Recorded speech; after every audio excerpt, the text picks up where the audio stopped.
nchi hii kila mtu ana nafasi na wajibu wa kuitumikia.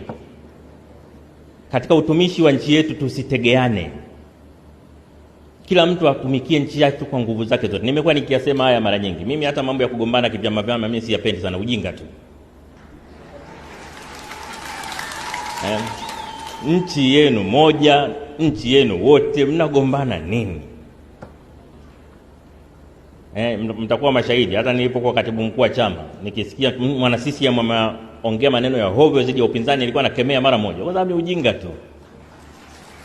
Kwa sababu vyama vya siasa navyo vimeundwa kwa mujibu wa katiba ya nchi. Mtu anapojiunga na chama kingine, maana yake naye anataka kutumikia nchi yake kwa njia nyingine, lakini utumishi ni utumishi.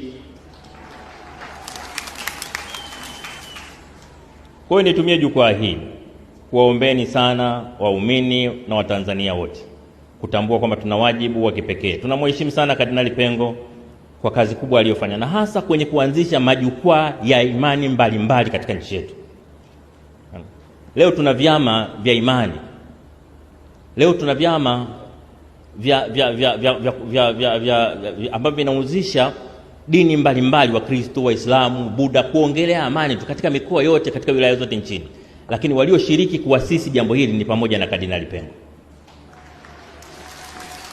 na alisema bila aibu kwamba Wakatoliki hawawezi peke yao kufanya nchi ikawa salama. Isikilizeni hotuba aliyoongelea kuhusu Mwalimu Nyerere. Amesema maneno mazito sana, maneno ambayo yataishi miaka 100 kutoka leo. Kwa hiyo tunapomwenzi Kardinali Pengo, tunapoenzi utumishi wake, kila mtu moyoni mwake ajisikie ana wajibu na nchi yetu.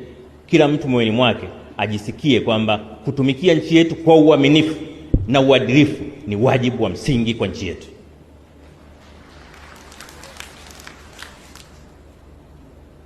Mababa Askofu, niombe kuwahakikishia, sisi kwa nafasi yetu tutaendelea kujitahidi. Kazi ya kutumikia nchi sio rahisi sana, ni ngumu.